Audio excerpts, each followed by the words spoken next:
So, ayun na nga guys for today's ganap dahil day of the Inday. Char. Ayan, samahan niyo ako ngayon magpa-adjust ng aking brace. Then, pupunta tayo sa bank and sa Doodle. Mag-aasikaso ako nung pag-aayos ng aking SIM card. Ayan, ta-transfer ko sa aking Emirates ID. Ililink pala sa Emirates ID. So, tara, let's go!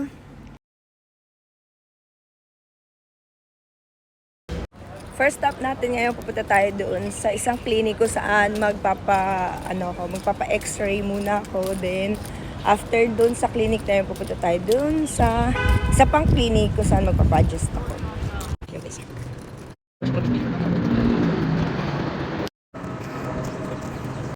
For today's ganap nga, ito ang ating for today's outfit dahil pupunta lang naman tayo sa dentist para magpa-x-ray at magpa-adjust ng aking ipin. Tara, let's go! So dahil nasa Dubai tayo, talagang lakad marathon tayo ngayon. Dahil medyo malayo-layo from dun sa bahay namin hanggang dun sa clinic na pupuntahan natin para makapagpa-x-ray tayo. Usual, tanga na naman sa daan. Naligaw, sumobra kami. Umabot kami sa may mosque. So ayun, may natanungan kami. So magra-ride tayo. From walking, ayan, sasakay tayo dyan ng elevator. Tapos, first floor lang siya. Ito yung clinic ko saan magpapa-x-ray ako ng aking ipin. Iba pa yung clinic na pupuntahan natin later para dun sa adjustment naman. So, kailangan ko lang tong x-ray na to para ma-determine kung anong problema ng aking ipin or yung root ng aking ipin para malaman nila kung ano ba yung gagawin nilang adjustment sa akin, kung double chain ba sila or single chain lang sila sa akin. So ayan, nakikita nyo walang tao, kami lang ni Baby Andy, and ayan, nakuha na namin yung result niyan at pupunta na tayo dun sa clinic. But before that, pumunta tayo dun sa isang clinic kung saan magpapa-adjust ako. Dadaan lang muna tayo sa bank kasi nga may aayusin din ako doon regarding sa aking ADCB bank. So let's go! At dahil nga malapit lang talaga sila, hindi naman kalayuan. So, to the walk na naman ang person, 'di ba? Lakad-lakad lang 'yan. Ayan, habang naglalakad, to the talk naman ako talaga. Daldal ko rin talaga pag naglalakad ako. Yan, ganyan lang ang aking hanash pagka nagvi-video talaga ako para sa aking daily vlog. Naman natin is sa bank muna tayo. May aayusin lang ako sa bank. Then bago pumunta sa clinic. Nakakatuwa lang kasi talagang isang way lang siya sa lahat. So, hindi ko na kailangan magpunta ko saan-saan. Talagang, isang daan lang lahat. Madadaanan ko na lahat ng appointment ko for today. Basta kami sa bank. Ngayon, papunta naman na tayo sa dentist. And after naman namin sa dentist, pupunta kami ng dugo. Then, tapos na! So, yung nakikita nyo, dun yung dentist na pupuntahan ko kay Dr. Yim. Medyo malayo yung nilakad namin dyan from the ADCB bank, and then dun sa aking clinic. Kaya, ayan, nagmamadali din ako kasi 6 PM yung aking schedule. So, ayoko malate kay Dr. Yim dahil ayoko din naman masingitan at ayoko masyadong magantay. So, nagantay ako dyan mga 30 minutes kasi na-late si Dr. Yim. At ipapakilala ko sana sa inyo si Dr. Yim kaso nahihiya sila. Ayan, si ate girl na lang ang nakalimutan ko yung name niya pero napakagaling niya mag-assist talaga kay Dr. Yim. Ayan, smile mo, kita ko na ako dyan, diba? Bago adjust tayo dyan. From color red to color green naman tayo. And after that, yan, pupunta na kami sa Algorer para doon naman sa Duko. Actually, iniisip ko nga kung magpapalit ako ng bagong number o yung old number ko na lang. Pero dahil nga may malaking problema talaga tayo, so kailangan na lang magpalit ng number under my Emirates ID. Correction wala akong utang sa kahit anong bangko dito sa UAE. Wala akong atraso sa kahit na kanino. Nagkataon lang yung aking SIM ay naka-under dun sa Emirates ng ex ko. Kaya kailangan ko magpalit ng number na naka-under sa Emirates ko. Baka kasi ma-issue ako, sabihin bakit ako magpapalit ng number. Diba? Yung hindi ka madalas magpunta ng Algorer, kaya lagi ka na lang nawawala. Kasi hindi mo alam kung saan mo pupuntahin yung mga lugar. Kaya hanap kami ng do center. So, habang hinahanap namin yung Do Center, ayan, video ko yung buong mall. Tapos, na-realize ko na sa 4 na taon ko dito, ang ganda pala ng Algorer. Kahit hindi ako araw-araw dito, siguro wala pang 20 times ako nagpunta ng Algorer simula nang nag-UAE ako. Hindi ako mall na tao, hindi ako mahilig sa mga window shopping. Pupunta ako sa isang mall kapag alam kong may bibilhin lang ako. And I will not waste my time para sa window shopping. Tapos, bubusugin mo lang yung mata mo, hindi mo naman makukuha, diba? And ayun na nga, so napadaan kami sa isang collection shop. Nakakatuwa lang kasi ang dami kaming robot. Tapos yung mga mahihilig dun sa mangolekta ng mga ganyan, yung mga minimalist, what do you call that, mga robot-robot. Ayan, punta kayo dyan sa may Algorer. Meron sila available. Lahat ng karakter na gusto nyo. So, nandito na kami ngayon sa may Algorer. Ang daming tao, pero buti na lang may machine. And yun nga, Diyos ko, mali talaga. Dahil hindi nga ako magpapa-update ng Emirates ID. Kailangan kong magpalit talaga ng number. O, diba? So, wala. Mali lang ng diskarte and ayun, sayang oras. But anyway, ayan, since nandito na lang din naman kami, tinuloy na namin. And dito na rin kami magdi-dinner kasi nga anong oras na rin that time, gutom na rin ako dahil anong oras pa kami huling kumain. So hanap kami ngayon ng makakainan namin dito sa loob ng Algorer. Duman kami ng Wendy's para doon ka na lang siya yayain kumain sa Wendy's at mag-dinner. Kaso nga lang, wala yung cheesy cheese balls na gusto ko na sa Wendy's. Kaya yan, lipat kami at hanap kami ulit ng makakainan. Hanggang sa amin, nahanap naman din kami sa Chinese Star Restaurant naman siya. Yung sa may bandang gilid or parang malapit lang sa may Carrefour ata. So, ito na nga, nakita na namin yung Chinese Star Restaurant. Actually, nakita ko to kay Bengshu na pinopromote niya. Masarap daw. So, let's try, diba? Yan, malapit siya sa may Carrefour. Gilid siya ng Carrefour talaga, eksakto. Kasi ninanap namin to before, hindi namin siya makita. Mali ata yung nabanggit na, na location niya. So, ayan, sa may gilid siya ng Carrefour. Doon nyo siya makikita. Chinese Star Restaurant. Actually, lahat talaga dyan, puro Chinese food. Masarap, pero hindi siya highly recommended. Kasi talagang halos ang dami namin tinikman, pero ordinary lang yung lasa niya, ganun. Walang special, wala akong masasabi na highly recommended siya talaga. Yung laksa, sakto lang. Yung beef, sakto lang. Lahat sakto lang. Siguro i-rate ko siya 7 out of 10.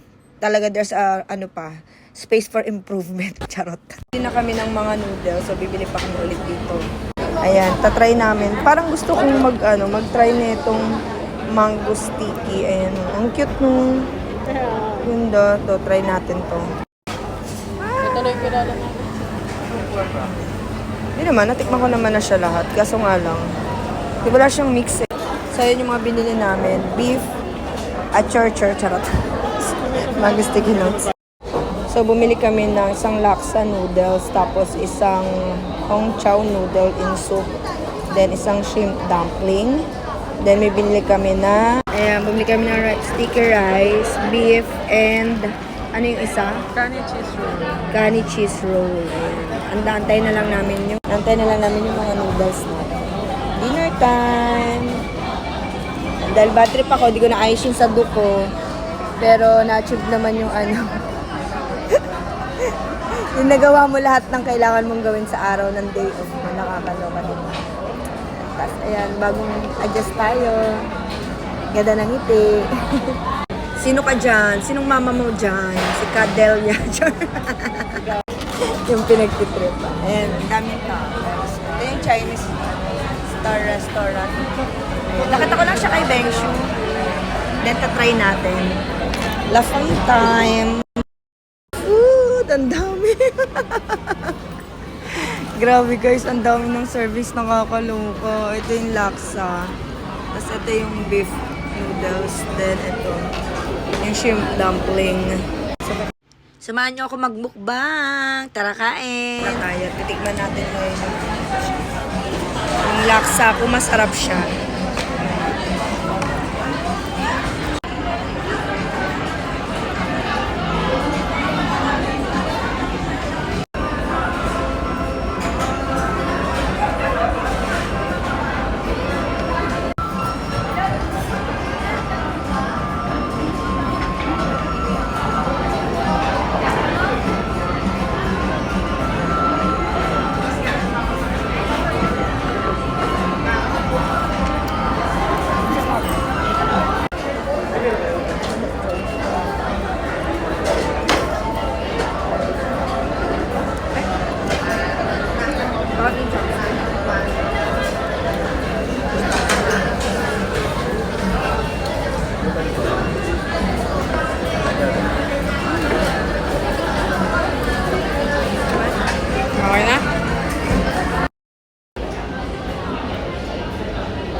Yung dumplings masarap kaso dry siya. Hindi siya talaga yung katulad ng maka, ganun.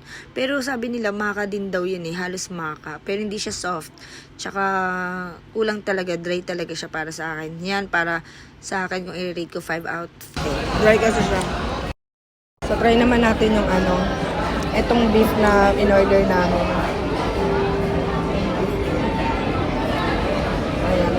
Ayan. Medyo dry lang siya, no? Hindi siya katulad ng ibang beef talaga. Try ko siya.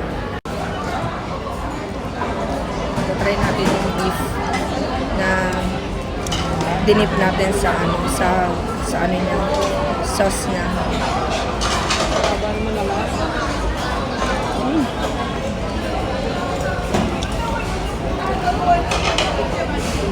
Sakto lang.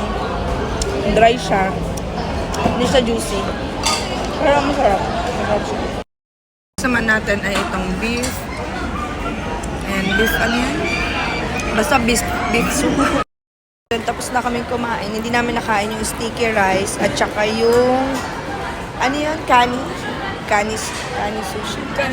Kani cheese roll. So ngayon bibili naman kami ng drinks namin. Dito kami sa drinks and sweet. Yan, dito yung... Hindi kami agad bumili ng drinks kasi ayaw namin mabusog. And for sure, inom kami ng inom. Kaya kami bibili ng drinks. Ang hilig kong mag-excited sa mga ganyan. Kasi last time nanalo ako ng stay sa hotel, 3 days and 2 nights. Tapos meron din akong Dow Cruise. Kaso nga lang, hindi ko nagamit hanggang sa na-expired. Pero ngayon, try natin. Malay mo naman, is manalo tayo, mag-lucky ulit tayo, diba? Why not? So, bumalik nga tayo sa pagbili ng drinks. Hindi kami nakabili ng drinks kasi alam mo ba, mas marami yung juice doon sa toppings. Eh, nasanay kami doon sa bubi na mas maraming toppings kesa sa juice. So, sabi ko kay Andy, bili na lang kami ng bubi pag umuwi. Eh, at night, kaya hindi ko rin nakain talaga yung kani rolls tsaka yung sticky rice kasi kumukulo na yung tiyan ko dahil nga namali na naman ako ng kain. Ang mga dairy product kasi sa akin bawal talaga. Katulad nung laksa, meron kasi siyang halo na milk. So, pagkakain ko, iba na yung naramdaman ko. Kaya kaysa lumayo pa kami, sabi ko umuwi na lang, tapos magpa-deliver na lang kami nung drinks namin. Pero bumili kami ng water niyan ha. Baka sabihin super tipid naman. Hindi, bumili kami ng water muna. Kasi nga baka pag ininuman ko pa siya ng ibang drinks, alam niyo na, hindi na ako abutin, ganun. Kasi may puputok ng bulkan. Patawa-tawa lang ako niyan pero hindi ko na alam talaga yung nararamdaman ko niyan. Sabi ko nga bilisan. Kasi kung magta-taxi kami, ang tagal din namin mag-aantay ng taxi. So, lakad na naman ang person kahit kumukulo na. Pero ano pa naman, under control pa naman, 'di ba? Pero alam mo yun, hindi yung kinikilabutan ka na. Ayoko kasing yung mag-CR sa public toilet talaga kahit hanggat kaya kong pipigilan ko yan. So, ayan, to the mabilisang lakad talaga kami dyan ni Andy. Kasi nga, sabi ko sa kanya, kaya ko pa naman. Kaso nga lang, syempre, ayoko naman magpa-sexy pa ng lakad. Ganyan na yung nararamdaman mo, di ba? Kumukulo-kulo na. Pero ano pa naman, can control pa naman, o di ba? May pa-wave pa ang lola mo. Going home dahil masakit na ang tiyan ko. So, ayan na nga, nakauwi na kami at nakatapos na rin ako sa CR, pumutok na ang bulkan, charot. Ayan, nagkape muna ako para mainitan yung sikmura ko and then inaantay namin yung order na bubi ni Andy para dun sa kanyang drinks na na-delay dahil nga sa akin. At ayun lang naman for today's ganap, for today's video at kaganapan sa aking day off. Thank you for watching guys. See you next time. Mwah, mwah, mwah.